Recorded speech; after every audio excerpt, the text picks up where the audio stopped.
This time on Watchers of Tomorrow, it's the ultimate showdown of ultimate destiny.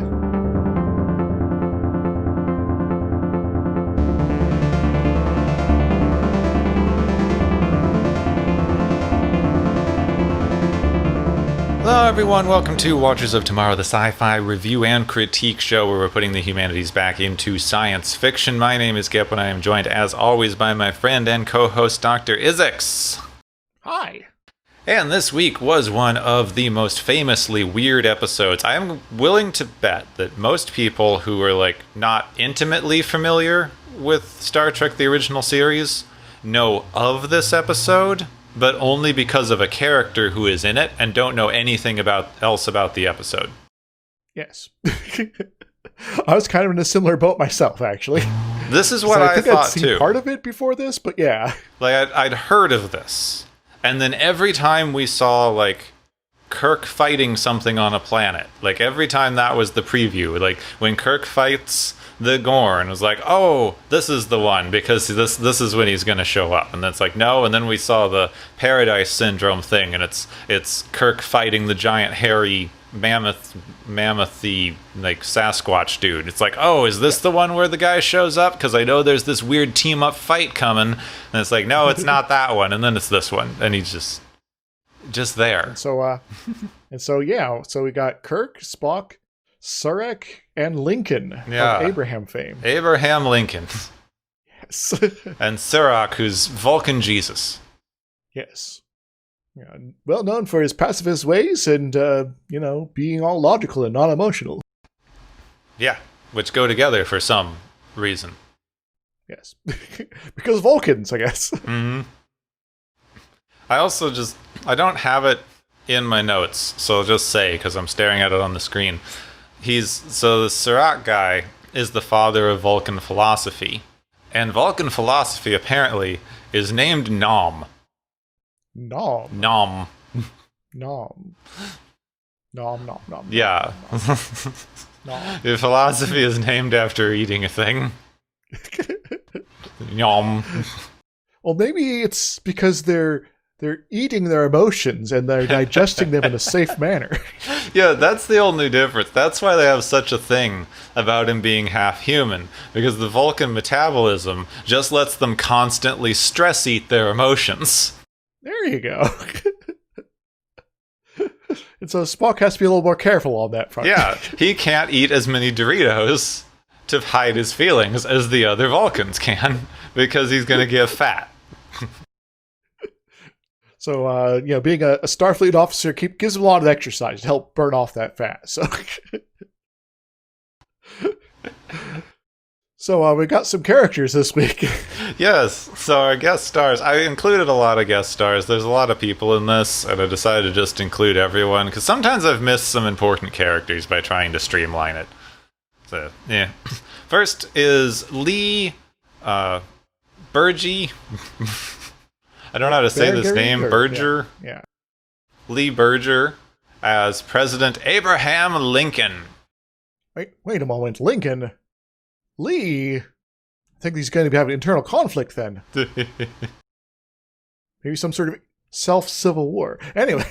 So he's a Broadway actor starting in the early 30s, but he's best known for his TV role on the 1980s version of Dynasty. He's also on a couple other shows throughout those periods of time. He was also in a show called Lincoln, but not as Lincoln. So. Oh, that's a waste. When Next Generation needed a historical figure, they got a guy who was known for impersonating Mark Twain. That was the whole thing that guy did, was impersonate Mark Twain. This is apparently just some dude that they got and gave a hat. Yes.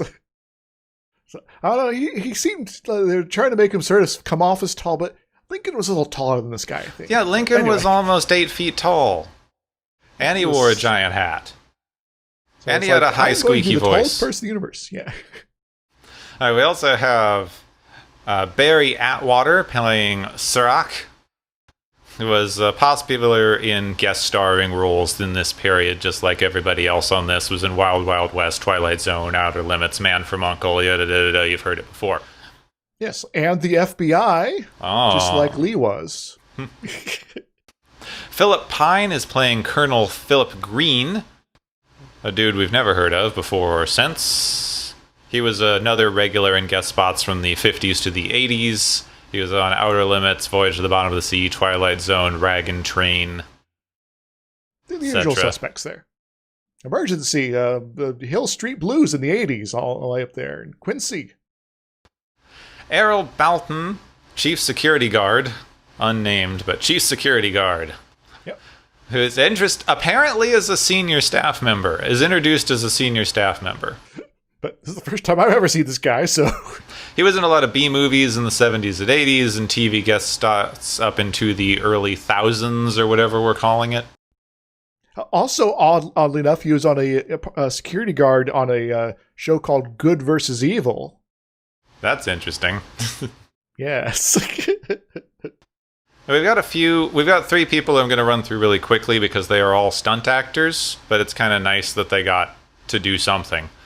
Yes. Carol Daniels Dement is playing a character called Zora, not from Zelda. Yep. A different Zora. They were a well-known stunt actor who did like a lot of stunts in TV and movie roles in the 60s and 80s, but usually just didn't have line parts. Yes. Apparently she was also in Star Trek, the original series, as a stunt person.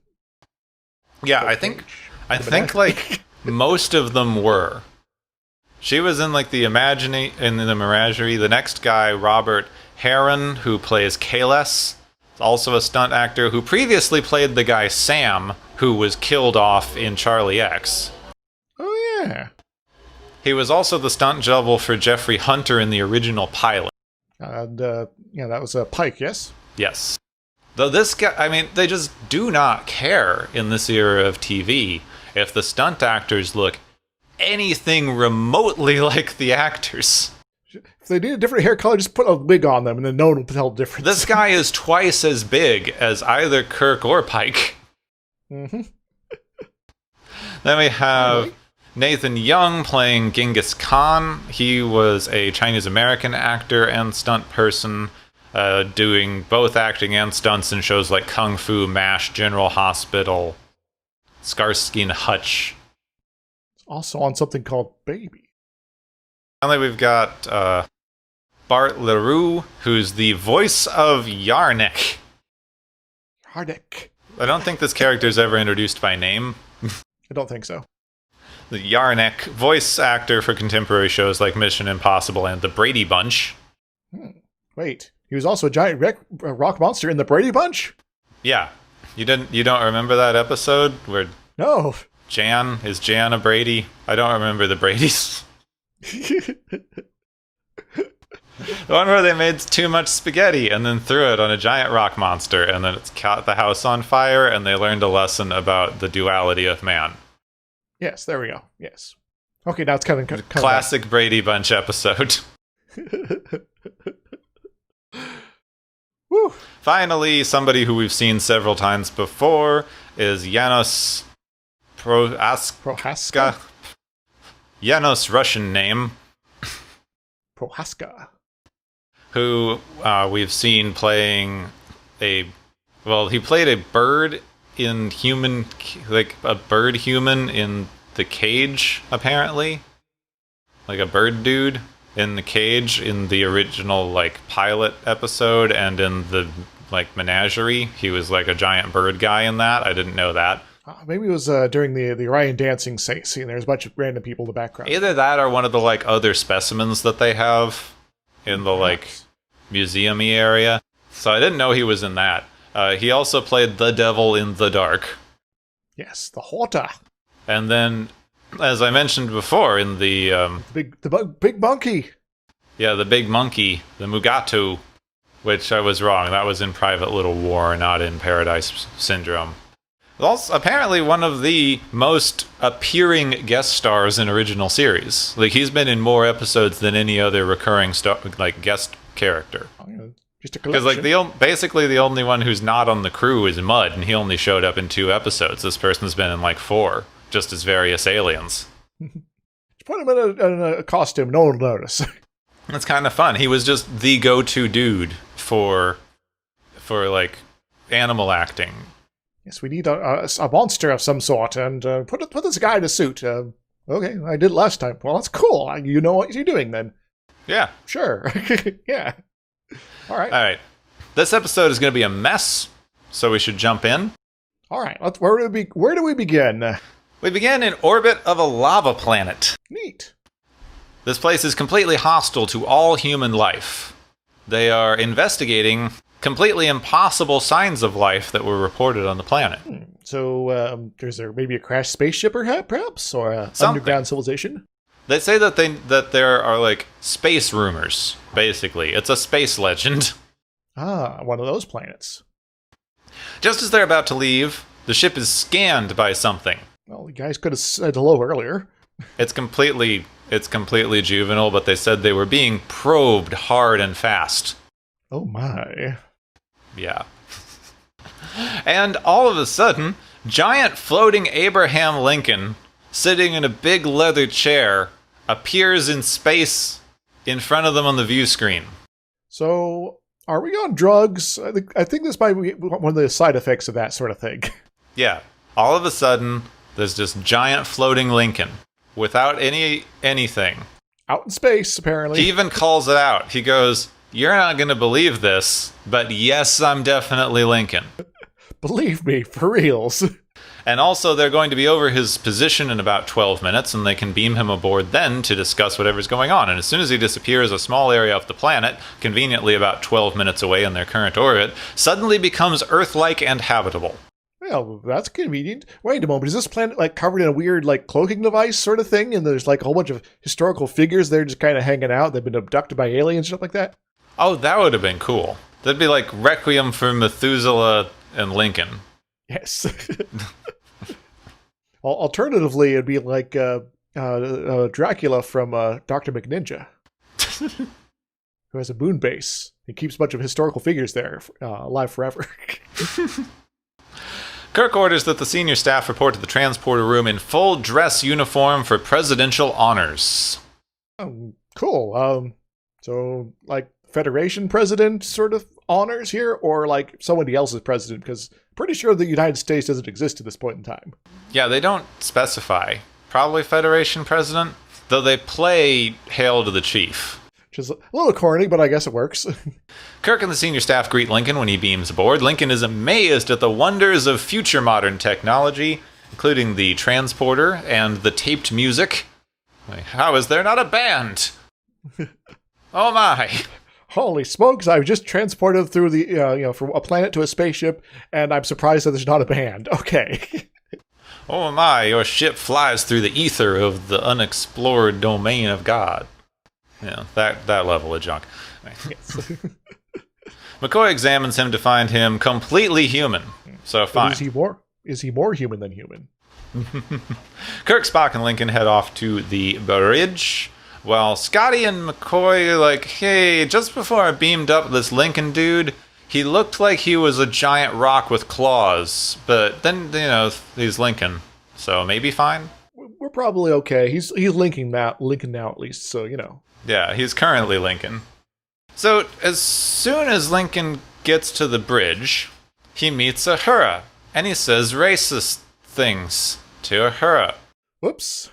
And I see what they're trying to do here, because I saw someone mention this ages ago as a scene they liked.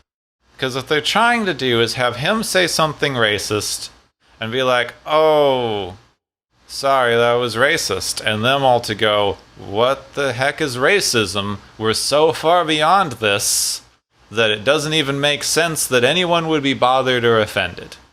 I guess I can endorse what they're trying to do, but it's just really super heavy-handed and awkward. Well, no, it's not heavy-handed, because what they were trying to do was that.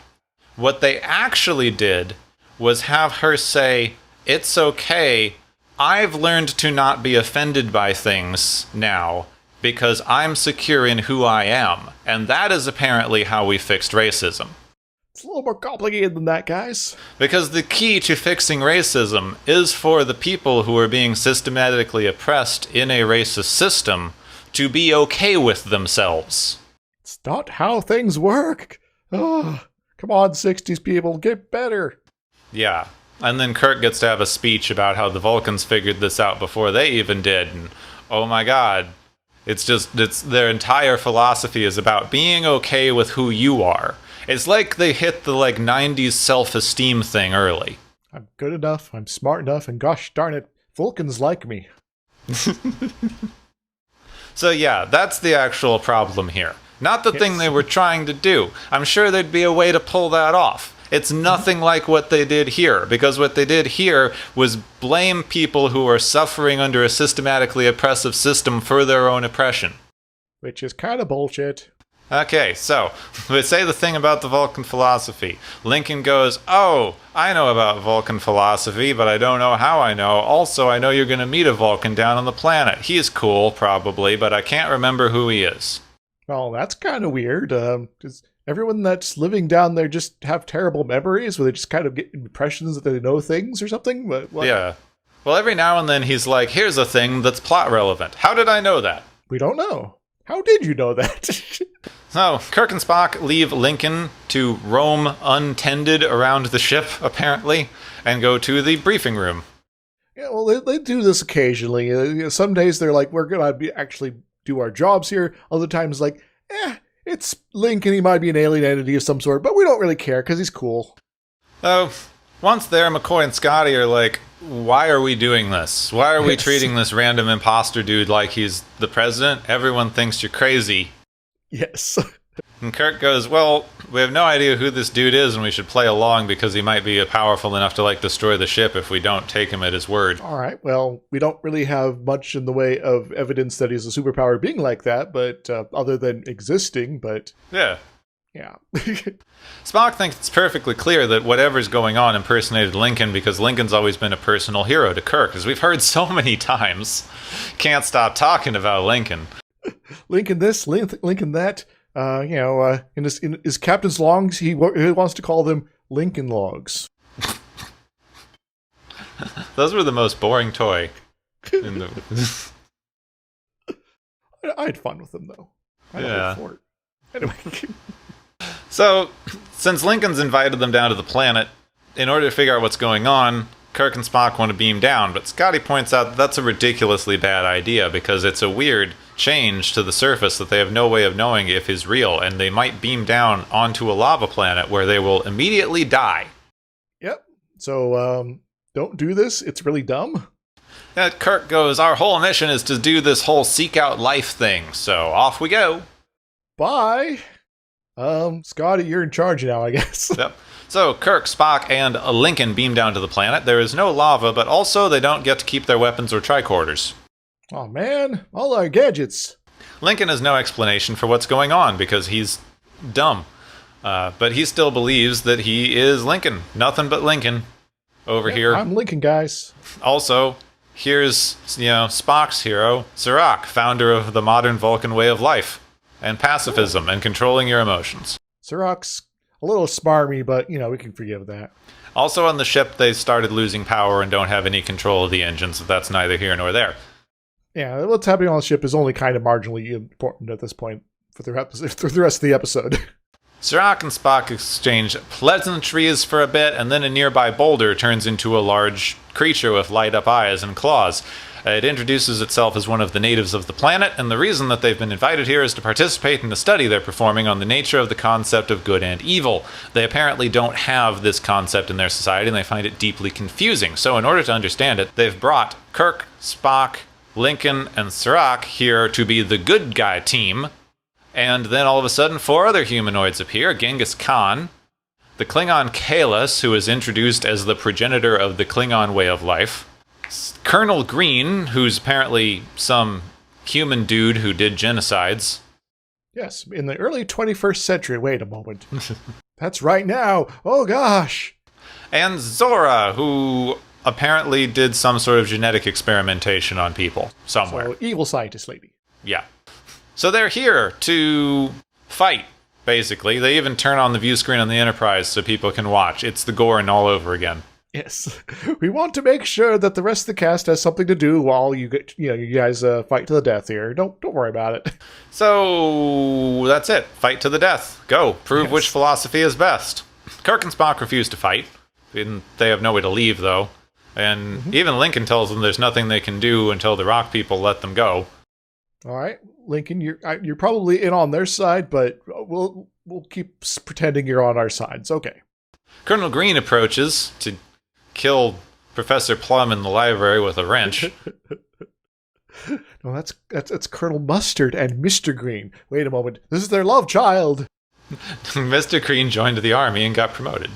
There you go. So apparently Green has been appointed de facto leader of the villain side and proposes that they don't fight each other because it seems pretty obvious that their real enemy is the rock dude. Kirk comments on how much nicer Green seems than history portrays him, especially as he is notorious for ambushing people while he pretends to have peace talks.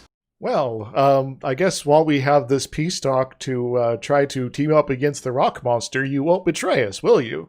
Back on the bridge, the overhead view lets them see that all of the other villains are sneaking around the party until Ghengis Khan throws a big rock and misses, and then they all run away. Wait a moment. They're reenacting The Princess Bride, that one scene. Wait, never mind. That doesn't make any sense. Anyway. So the rock guy appears again and goes, "You're not fighting. I don't like how you're not fighting. How are we supposed to learn anything about good and evil if you don't fight each other?" Also, Kirk tries to touch him and he's hot. And he goes, "You know I live on a lava planet, right?" So I'm always hot. So the rock guy lets Kirk communicate with the ship briefly and goes, "Hey, the ship's in the process of blowing up. The engines are overheating for no real reason." Again? Well, I guess I gotta go fight to the death now. Yeah, rock guy says, "Hey, this is your new incentive. You have 4 hours to defeat the villains or your ship explodes. Good luck." Well, this sucks. I guess everyone huddle and then break up into different sides of the random bit of territory here, and we'll see what happens. Lincoln comments on history repeating itself as he is now forced again to war. This isn't really a house divided against itself, though, man. No, not really. The crew spend the next little while not doing anything. Kalis spies on them and reports back that they're not really doing anything. But Green wants to wait until they're finished making a bunch of weapons and preparing and have achieved overwhelming superiority. Well, I guess that kind of makes sense from a strategic fashion. If you're well equipped and able to destroy your enemy without any losses, that's probably what you want to do. But I'm not sure how you're going to do that in the next 4 hours. Meanwhile, Kirk has found some rocks that he thinks are a defensible position. He wants Spock to make a Vulcan boomerang that I'm very, very disappointed we didn't get to see. Yes. I want space boomerangs, dang it. But Spock and Surak are not keen on fighting. It's against their Vulcan philosophy. Now, of course, Spock is going to, if he needs to, because he has an intense loyalty to the Federation that will move him to fight if necessary to defend it. But Surak has no such compulsions and wants to go talk to their adversaries as he once did on his planet to achieve peace. Yeah, all right. And there's a little discussion about pacifism and how they managed to do it, and how a lot of people apparently had to go out and do this, and a lot of them died because they were just killed right out. And so it's like, yeah, we got to be kind of brave about this sort of thing, and it might not work, but you're not going to really, know until you try, sort of stuff. So Kirk agrees that he can't order Surak to stay, so he goes off to the villains unarmed. This seems to go well at first because Green's talking to him very amicably, but very soon the rest of the group hears screams and cries for help from Surak. Oh no! Kirk wants to go help, but Spock points out that Vulcans would not scream in pain like this, so it's obviously a trap. Well, it's nice knowing you, Surak. So what's plan B? So Lincoln suggests that using his frontiersman-like skills, well-known sneaky dude Lincoln, he sneaks up behind the enemy camp, while the rest of the party tries a frontal assault, and he will find Surak. Cool. I think that's a workable plan, Lincoln. This works quite well, except that Surak is dead, and Kalis is there waiting for him. Dang it, Kalis! But, surprise attack, like some sort of cowardly Romulan. Lincoln stumbles out to Kirk and Spock before falling over dead with a spear in his back. So that's 2 of the good guys down. Dang it, Lincoln, you're supposed to be our ringer. This time it turns into an actual big fight. Kirk fights off Kahless a little bit, while Spock fights other people, Zola and Khan. Then he catches Green. Green falls down onto his own dagger and stabs himself, and the rest of the villains run away. And the rock guy appears and declares Kirk the victor. Well, hooray. So, can we go now? That was a very confusing end to the fight. They sort of like, the rock guy is like, yeah, because the other side is cowardly ran away, they lose by default. Even though they all ran away earlier. Yes. So now Rock Dude's like, okay, everything's done, but I don't really see the difference in your philosophies because you both resorted to violence. Yeah. Well, except in this incredibly contrived circumstance where I forced you to do violence. Yes. Well, maybe if we had our tricorders, maybe we could have figured out some means to, I don't know, transform the bad guys into some sort of, I don't know, original forms that they were in, and then you're like, well, we've undone your scenario. We didn't have to kill anyone to do it. That would have been kind of cool. But no, you didn't let us have that. So to clarify, Kirk asks what the Rock Dude offered the villains to make them fight, and he says, of course, power, the thing that they wanted. What else? And then Kirk goes, well, you made us fight for the lives of our crew. Ha-ha. That's the difference between good and evil. It's what we're fighting for. Oh, is that all? Apparently. Yeah. Also, what gives you all the right to run death matches, anyway? Yeah, that's kind of not cool, man. In fact, some might say that that's an evil thing to do. Rock Guy says it's the same thing that lets them have the right to explore. They need to find out stuff. Now go. Okay, maybe Kirk's a bad example about going into places and messing around with stuff, but anyway. Back on the ship, Kirk is sad that fake Lincoln is dead. Well, at least he wasn't assassinated in the theater this time, I guess. Shrug. Now he understands how hard it was for Earth to achieve peace, because fake Lincoln is dead. Spock goes, well, maybe he was real Lincoln, because he's exactly how you thought he was going to be from your mind. Which, sure, that means that he was real, somehow. He was real enough for you, Kirk, and that's all that matters. Kirk orders them to break orbit and leave to do something else. Once again, a ending that's basically, let's get the hell out of here. Yep. I need to make a count of how many episodes just kind of end like that. All of them. It's like, well, that sucked. Let's leave. They had that swear trick gif a while ago. I think I put it on Twitter. I was like, well, that place sucked. Let's go find another planet that's terrible. Alright, there's no actual substance to this episode, so I think it might be better, it might be fun to, examine what the episode thinks it's actually saying.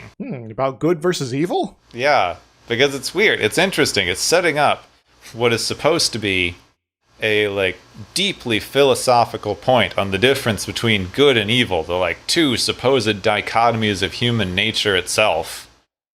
And then it goes, they're the same! Except for what you're fighting for. Yes. Well, I guess motivation is kind of an important thing. If you're going to be, doing things for the wrong reasons, sometimes the outcomes might still be good, but you're still kind of a jerk because of what you did it for. Well, it very much depends, because good and evil is such a arbitrarily binary concept. Mm-hmm. And it creates its own sort of problems, because you could, in fact, define it that way, and often people do, that it's what your motivations are, it's what you're fighting for, it's whatever you're trying to achieve. But you wind up with a lot of problems, because anything that you're trying to do to achieve good is justifiable. Yeah, and if that thing that you're doing is, say, killing a lot of people in order to acquire that good that you see, suddenly you have this problem that you've just killed a lot of people. And some folks might say that's a bad thing. Like me, I usually am against rampant murder. It's kind of a bad thing in my book. But anyway. And so, it's very much, it becomes an ends justify the means sort of thing. And that can lead to a lot of problems. You see, the actual issue that you are hitting up on, in the way they're presenting this in the episode, is they're taking sort of the aliens' methods at face value and presenting them as if they make sense. Which they don't, but Yeah, in the context of the episode, this is what they're doing, which means you wind up with only one stated outcome to the situation. Whoever kills the other people wins. Which means that the end of the thing for either the good or evil side is always going to be the same, because that is what has been defined as your end goal, is to completely overpower your enemy. Now, let's take out death because that's the arbitrariness of the episode, but what they're actually talking about is that your goal is to overpower your enemy. Yes, to demonstrate your strength. And you need to do that because they are not going to cooperate. There is no other option. You cannot convince them to do anything. They are just evil. They are the evil people who will always do evil things, and therefore you cannot reach any other conclusion. Indeed. Or I guess maybe even a little bit more than that. Independent of what they are going to resist you and try to destroy you. Yes. And so them having a label of evil is just kind of arbitrary on top of that. So they basically demonstrated this with Surak, and saying that in the entire Vulcan way of believing, the entire belief system that they set up as unemotional pacifism, is wrong because he got killed trying to achieve it.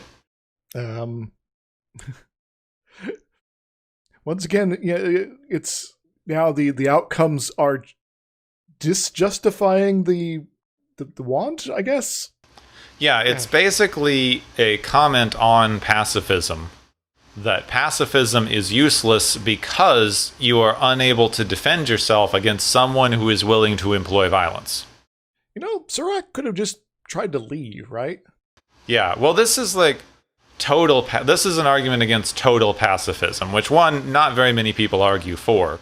But also the idea of total pacifism is a individual value. The fact that the character was willing to risk sacrificing himself to uphold his values is somehow framed as wrong. Really, this is the way he wants to live. This is the way he wants to, interact within the world. And sure, it has a bad outcome for him in the end, but that's still his right and his prerogative, and that's not a bad thing. Well, that's some of the idea. If you hold strongly enough to a particular, moral belief, often you would be willing to, carry that belief out, even if it did put you in harm's way or at possible risk of death, because that is what holding that kind of belief is. And so, really, if you are going to sort of define good as being totally committed to a set of ethics or morals that are good in some definitions of whatever you sort of set up your values as, then very much Surak is the goodest of the group then, because he is willing to put his entirety of what he believes and wants to see happen on the line. He is willing to go out there and sacrifice himself, if that's the only way to sort of proceed for him. And he does it, and it doesn't turn out so well for him, but again, he is 100% willing to put his money, put his money where his mouth is, as it were. You see, there's just this idea that's very much upheld in this episode. It's upheld throughout the series, in fact. It was very pervasive in the American 1960s and 70s. It's still pervasive now. Some of the messaging started to die out later. But it's the idea that you can achieve goodness through force. And very specifically physical force. I will teach you to be better. Ah! In this instance, the rock monster dude could be kind of seen as the external goal that you are trying to achieve through your conflict. This is the inciting force that is making it impossible not to fight. And you have reached a scenario where you are saying it is impossible to not fight each other. There is literally no other option. Except Surak does demonstrate another option in not fighting. But then they set it up as not fighting is tantamount to killing a lot of other people, because they said that now you have to fight, otherwise all of the crew dies. putting all sorts of extra weights on the situation in order to contrive a particular set of outcomes that are the only ones allowed. So this entire episode is a justification of American imperialism. Kinda. Because you have the evil people who are doing exactly the same thing that you are, but they're doing it to gain power, where you are doing it to defend your way of life. Yeah, and all those folks back home, aka up in the spaceship, and America and apple pie and all that. And if you don't go through these specific hoops that have been sort of set up arbitrarily because we decide so, then you're going to be betraying all of that, and everyone's going to die. It's going to be your fault, and that's just unconscionable. So go and murder those guys over there. Well, because the good guys in this scenario are trying to achieve power to preserve their way of life. Whereas by contrast, they frame the villains as trying to achieve power as an end unto itself. And they're not really good at defining what that power would be the form as either. But anyway. Yeah. But they want to achieve power just for the sake of achieving power, which is a thing that we say about your enemies a lot. They're not fighting to defend their home. They're not fighting to secure their own way of life.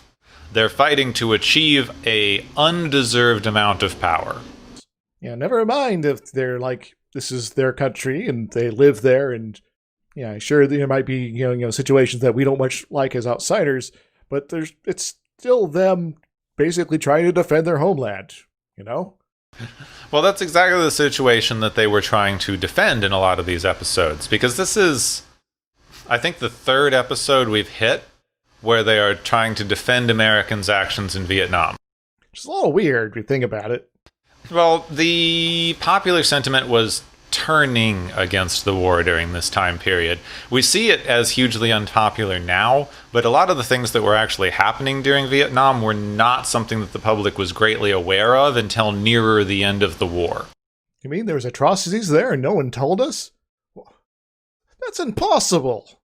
Yeah, that would never happen. There's, villages being burnt down because there was like one guy there that we didn't like. Whoops. So to summarize here, what you hit is this just magical dog pile of ideas to justify gaining power, but not for its own ends. Because first they refuse to fight, and that apparently has no negative consequences coming from the villains. Like, the villains choose not to attack them as they don't fight. So you have no negative consequences coming from not fighting. Then they have to put those consequences artificially on, saying, well, if you don't fight, your entire way of life will be destroyed, signified by just the destruction of the Enterprise, our like home base that we're supposed to like, full of the characters we care about. Then they are forced into fighting, a scenario that they don't want to do. Then it's demonstrated that continuing to not fight would result in their own death by sending off Surak to champion pacifism. He's very much the hippie of this scenario. And then once they actually overwhelm the enemies using the same tactics that the enemies have been using, just killing them and making them run away, they win just sort of arbitrarily. They didn't have to slaughter everyone, which is very convenient. They had to get the one guy to trip on his own knife. It's a self-inflicted injury or an accidental death. So Kirk doesn't even have to kill someone. He just very conveniently winds up in a space where the guy has died. And then finally that is framed as good because even though they used the same tactics, supposedly, even though they actually didn't, we are told that they used the same tactics because both resulted in violence. But their tactics were better because they were fighting to defend their friends and family. Magically. But if you actually examine the episode itself, they did not use the same tactics because they first tried a peaceful solution. They first tried to not fight for as long as possible. Then they tried a peaceful solution. Then they tried to stealthily rescue their comrade with no intention of it being a direct assault. And then only when directly attacked did they defend themselves. It's basically everything other than what they were sort of intended to do, they attempted. And yet the rock monster guy's like, well, now that you've both done the same thing, I don't know. I guess you guys win now. Which I wouldn't, be harping on as much if the text of the episode didn't state 2 times that they used exactly the same tactics. Yeah. I'm not even saying that this form of violence that they employed, the self-defensive violence, is necessarily always morally defensible, but it is different than aggressive violence. Indeed. And framing the 2 things as the same is just poised as a way to excuse all violence. I guess the best way I could sort of, wrap my brain around this to make it less kind of is to sort of, go back to the aliens there, the Excalibians or whatever the heck they are, that they are just so kind of ignorant of how people actually operate that they don't know what not fighting is, I guess, in some ways.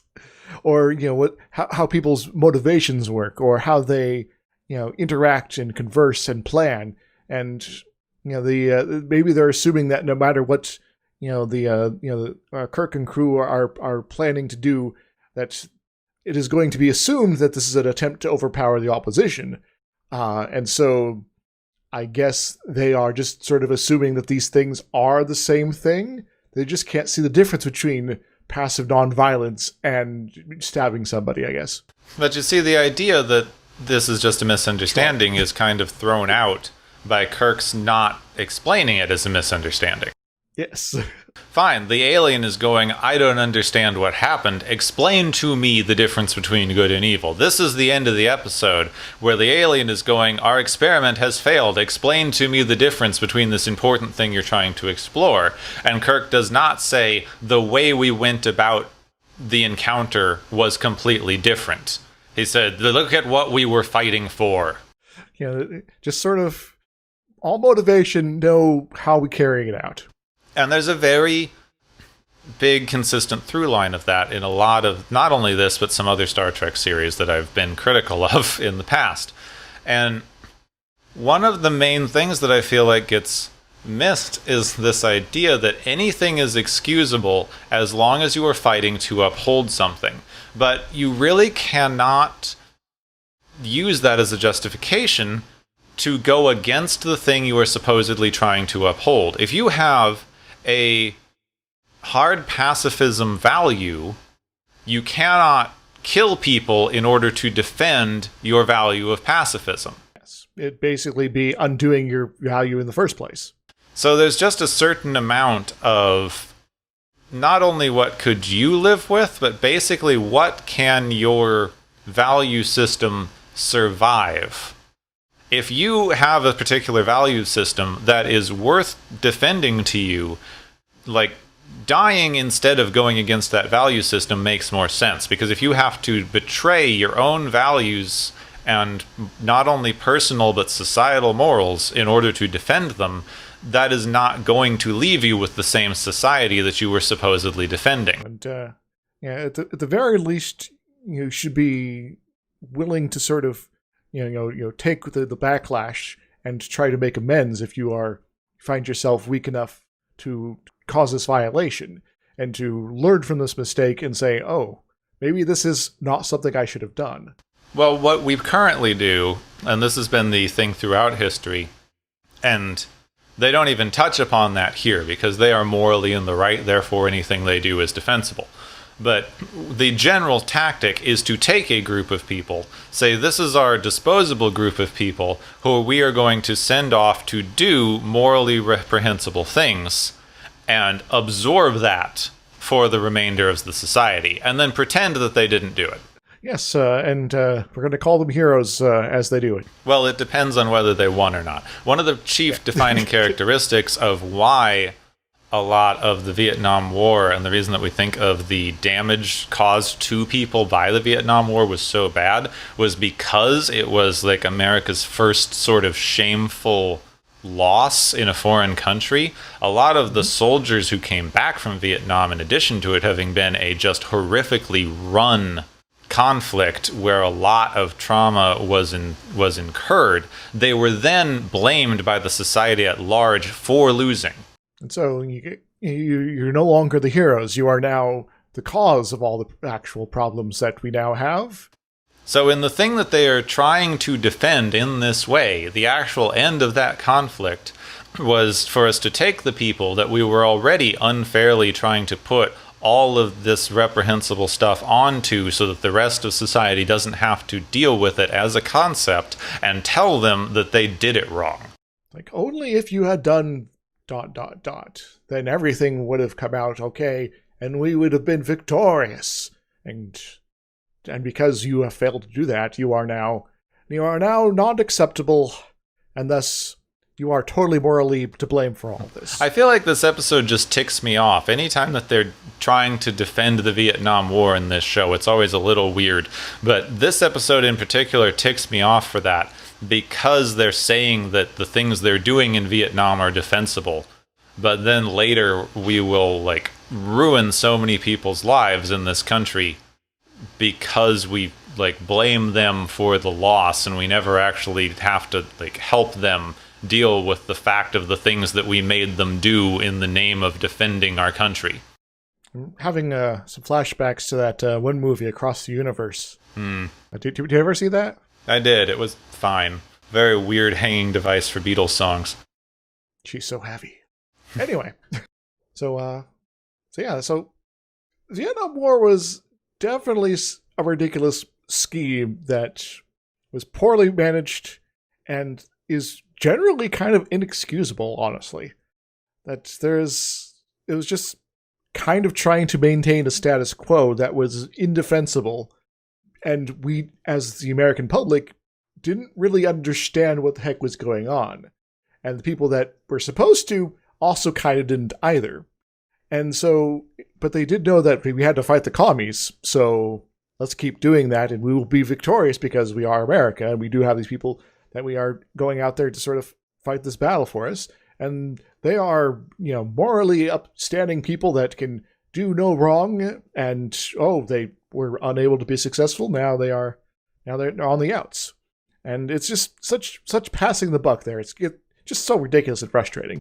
Yeah, I can't really go into all of the things that were annoying me in relation to that with this episode, because I'd have to go through a lot of history stuff that I don't feel like I have time to adequately cover. Yeah, well, we can cover all of Vietnam War some other time then. Yeah.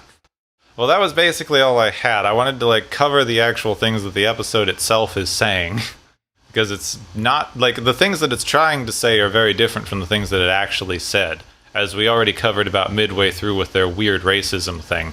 I would be a little remiss if I didn't point out exactly how racist this episode winds up, framing Ghengis Khan as one of the most villain characters. Yeah, I was actually going to talk about Ghengis Khan, and it's like, okay, so why Ghengis Khan? Because there has been a lot of people that conquerors, people that gone around, killed massive amounts of people for whatever cause, building their empires, horrible ideologies, whatever. Throughout history, there's been a lot of people. So why Ghengis Khan? Well, because he was Asian, and because he invaded the West. Oh my God! Exactly. You don't have some random Habsburgs or whatever there taking up the thing. I guess Colonel Green's supposed to be your sort of Hitler analog, but not really, kind of, but sort of maybe. You could have had Napoleon there. He wanted to take over all of Europe and was pretty close there for a little while. And then, Russia happened. But these people, now they're not even near the list. They could have even gone back a couple seasons to say, we could have a different Khan. Khan as in Khan Noonien Soon. But they decided not to go that route. They had decided to go with the Eastern Menace, who built an empire that was threatening the West. And once again, we're getting back to that Yellow Menace nonsense that we've talked about before. And they decided to double down on that as well, because they had Genghis Khan, and then standing right next to him is Kales, and the Klingons, being their Orientalist sort of stand-in group, that saying that this one guy is the father of all Klingon philosophy, basing and putting it in opposition to Surak as the father of Vulcan philosophy. They are condemning the entire Klingon people as a race. They're saying their philosophy is fundamentally evil, as this is one of the largest, most evil villains in the history of the universe, is the representation of their philosophy as also representing Asian peoples, just generally. I guess to a certain point, I could kind of... Also, Zora was coded slightly Asian. Yeah, that some of this was due to these are the concepts of these characters as understood by the Enterprise crew and the records on the Enterprise. And so they're probably not super representative of the actual realities of these historical figures. But even then, that really does not excuse it. But that's exactly the same problem we're talking about, because writing Ghengis Khan into an episode, you know that's not an accurate representation of the historical figure Ghengis Khan. Mm-hmm. This is the racist idea that Gene Roddenberry has of Ghengis Khan. Gene Roddenberry wasn't working on the show at this point, but yeah, whoever the producer was, the new guy. I actually lost it I didn't mention it. I forgot to mention it in the beginning, but this episode was written by Gene Roddenberry and someone named Arthur Heinemann. Well, never mind that. Based on an original story by Gene Roddenberry. Well, dang it, Gene, you made me wrong. So all of the villain characters are Asian, except for the one white guy who talks and is friendly, and is their de facto leader. And defeating the one white guy is all they needed to do to be declared the victors. So...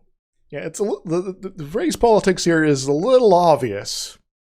But maybe this is a good opportunity to actually maybe talk about the actual Ghengis Khan for a little bit. Sure. Because he's just Alexander the Great, but Asian, and we hate him for that. Because he's from a different continent, yes. So, he was around in the 12th century, right? I guess maybe the early 13th century. And Temujin is also the name he went by. And he helped sort of basically organize and get together a bunch of tribal groups in the Asian steppe, and that's like, oh well, now we're kind of united. We're going to do a thing, and sort of I guess formed up a government that was kind of unusual and unique in a lot of ways, and that started the whole Mongol Empire expansion sort of things. I don't really have the time to go through every little bit of campaigning here or there.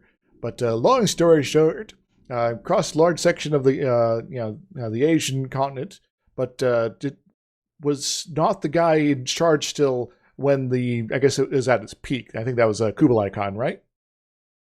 Was it? I think so. Sorry, kind of half remembering some things here. So he got over the Caspian Sea, over to Korea, a little bit into China.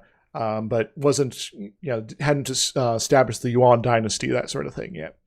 I guess one of the interesting things about, the sort of the Mongol Empire is that it was kind of very different than a lot of these sort of empires and nations that existed at the time. That they were sort of the exception to the rule as far as sort of how things were just generally run. You are a different religion. Neat, come and hang out. We'll go talk philosophy, as opposed to, we're in Reconquista or whatever at Spain there, and we're gonna just kind of try to murder everyone that's of a different religion now. And so there's some sort of interesting, unique sort of social dynamics that kind of happened in the Mongol Empire. That sure, a lot of it was built on the bodies of everyone they killed, but compared to everyone else who was also building everything on the bodies of the people they're killing, they were kind of less assholes about it. Well, it's not like we criticize Rome for doing that. Or most of the Greek city-states. Or anybody else, like Alexander the Great, who conquered as much territory as Genghis Khan did. But he was coming out of Macedonia, and thus was European, and thus okay. That was an interesting thing that I just learned, though. The way we think about not as important for like the discussion generally, but the thing that we talk about with religious tolerance in older empires, there was such a strong belief in the like empire being sanctified by whatever variety of gods. The more gods you could get on side, the better. So yeah, come bless us, Mister Bishop guy. Cool with your God helping us out. Because if you already have a polytheistic society, just incorporating more gods is not a problem. It doesn't create the same self-contradiction that a monotheistic society does. Which I guess then kind of runs into that extra problem, going back to that good versus evil thing. The good versus evil thing is kind of a thing that comes out of a lot of monotheistic sort of thinking, that there is the great good and the great evil sort of in opposition in some fashion, which is like all Zoroastrian sort of origins back then. And that sort of has evolved into, God versus the devil, or later Abrahamic faiths. And so you get sort of this sort of dynamic that really wasn't present in, 12th century steppe Asia. Well, I was just reading this very interesting thing that sort of played to that idea, that in like older writings, like they were specifically referencing the differences between the Iliad and the Bible. And in the Iliad, you frame a conflict between the Greeks. I can't remember the actual name because Greek was an invention of later Roman society. But the Hellenistic peoples. Yeah, the Hellenistic peoples and the Trojan peoples. They frame that as a very equal, respectful conflict where both sides are trying to test which one of them has the god's favor. Both of them acknowledge that they each have gods on their side, and that they're not sure which of those gods care about them more. Yep. But they're there to like test their strength against each other in a very respectful, organized, honor-based way. So let's go have a little war. But when you get to something like Christianity that's based on a monotheistic religion, any of the Abrahamic faiths, in the Bible, when you frame something like the conflict between the Jewish peoples and the Philistines, which is people who were so dehumanized that is now a byword for depraved or stupid, like people you don't like, it has entered our vocabulary as just a byword for dehumanization. But they are framed as simply a people to be disrespected, a animalistic, unimportant, not to be respected, someone who's like doesn't have God on their side and is therefore evil. So gotta reject these guys because they are with. See, evil, the concept of evil is inherently dehumanizing, because someone who does evil can't be human because humans are good.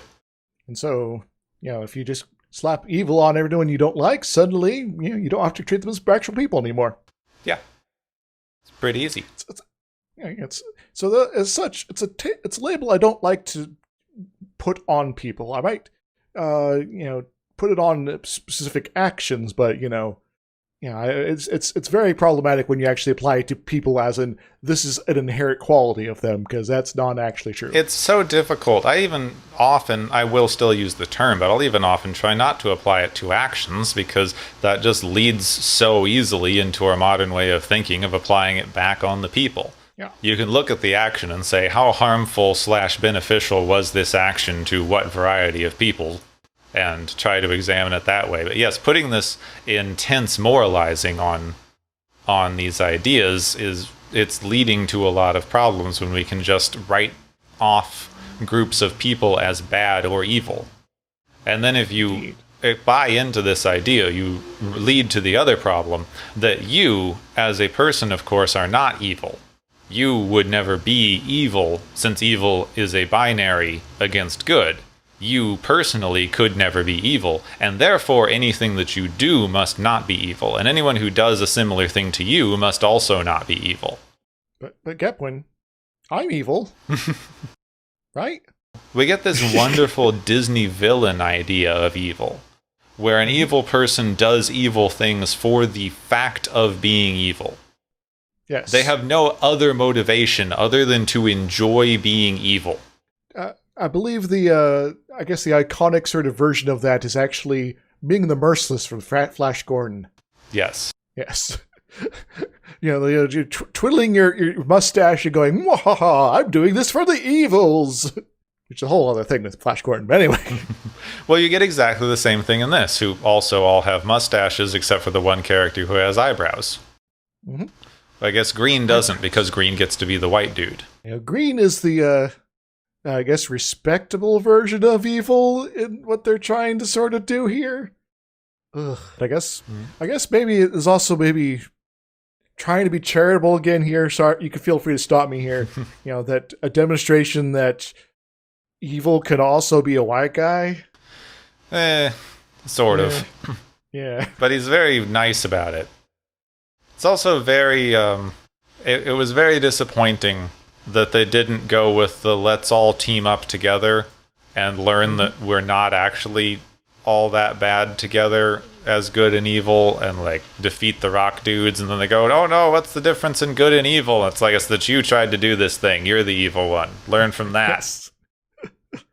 Yeah, because I guess, as I said, kind of going back to the, these are maybe the sort of the characters of the these figures that, as understood by Kirk and company, that, maybe they made them too good, and they're like, wait a moment, we don't have to like follow our programming here. So maybe we can team up against the rock guys. I know I still have this compulsion to kill you, Kirk, but I kind of don't like being pushed around by this guy more. If you're trying to say that the characters are like this because it's how the crew envisions them, it's even worse, because then you get into this thing that the actual stated idea of the show, that the crew is above such dehumanizing ideas and values, is wrong, because this is how they think of people. Yep, I'm going to go there. This is how they think of people, and they just tell themselves that they're above all this nonsense. I think that we've covered more than this episode has any right to. It condemned all the original series in the process. I mean, yeah, I do that a lot. Yeah. Yeah, it's kind of funny. I was trying to set up my it's like trying to defend this episode, but make it look worse. But we finally got there. We got there at the end. All right, we got off of super depressing topics like Vietnam, but we're still on slightly depressing topics like all of human history. So let's go to something slightly less depressing with the galaxy's favorite game show.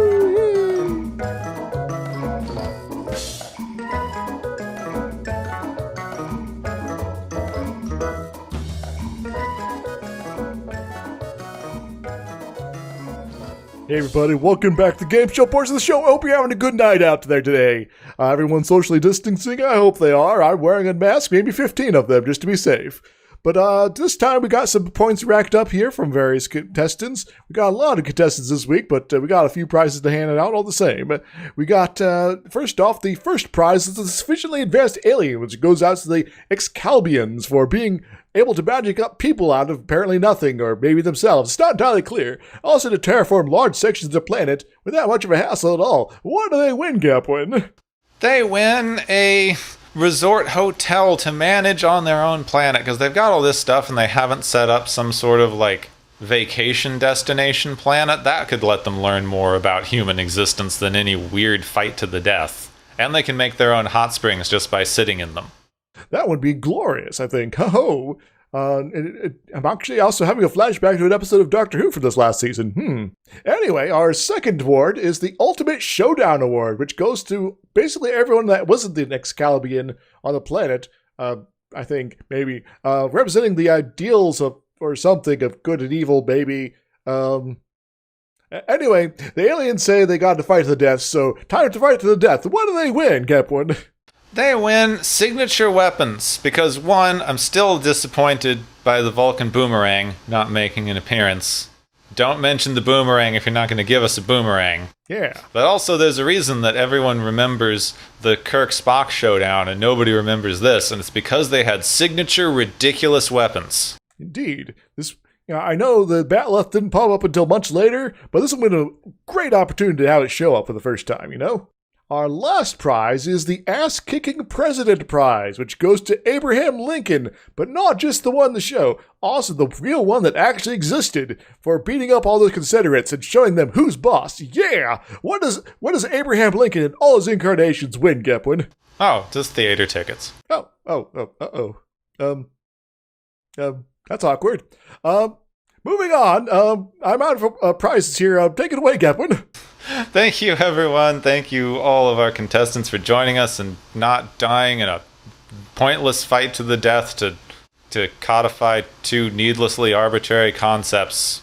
And thank you all for being here on the Galaxy's favorite game show!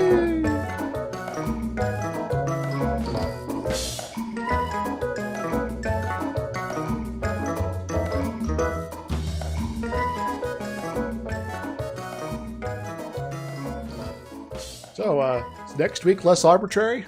I have no idea, because I've heard of this, but I don't know anything about it. Same. I hear it might have been a good episode to like end the series on, but they didn't. Great. The next week's episode is the penultimate episode. For anyone like me who doesn't pay attention to words, that means second to last. Mm-hmm. It's like the extra ultimate, but not really. Yeah. It's called All Our Yesterdays. So you got different yesterdays, different pasts, all coming up to this present that we have here now? A whole time-space continuum divergent point that all converges on this particular moment? Yeah, it's seems to be a time travel episode, but not an Earth time travel episode. Alien time travel episode. We get to experience an alien civilization from different time periods, I guess. Yeah, just jumping through different points in history, which is kind of interesting. We'll see how that goes. There's apparently a beautiful woman involved, so that doesn't sound great. Well, it could just be Chrono Trigger. Still haven't played Did you that. ever play that? That'd be fun to play. Still haven't gotten a chance to play that. All right. Gepwin, before we get on to the next series after this, your assignment is to play Chrono Trigger, and then we can have a one-off episode sometime about it. That'd be fun, though. That means that the next season isn't going to be for like 3 years with the way I play JRPGs. Uh-oh. All right, we'll get started, and we'll record that episode 3 series down. How about Sounds good. So around the time we're done with DS9 or Voyager or something like that. Okay, so we'll figure out time travel or whatever the frick is going on in this episode, and then soon enough we'll be on to the last worst episode of the series. But first, this one that might be better somehow. Next week on Watchers of Tomorrow. Next time on Watchers of Tomorrow, we'll need a TARDIS to sort this one out.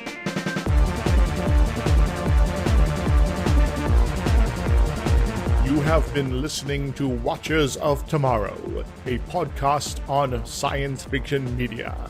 Find and follow Watchers of Tomorrow on Podbean, YouTube, Spotify, iTunes, Google Play, Stitcher, Pocket Cast, Spreader, Digital Podcast, and perhaps many more to come.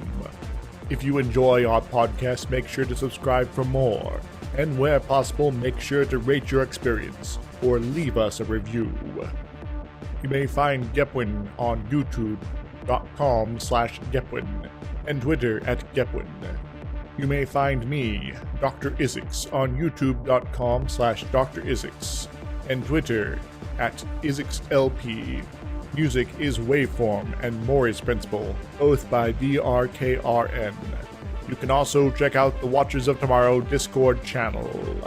Make sure to share the experience with your friends, family, enemies, and alien overlords. If you feel you are suffering from transporter syndrome, please be aware that the next time you step off the transporter, that you, that is now, no longer exists.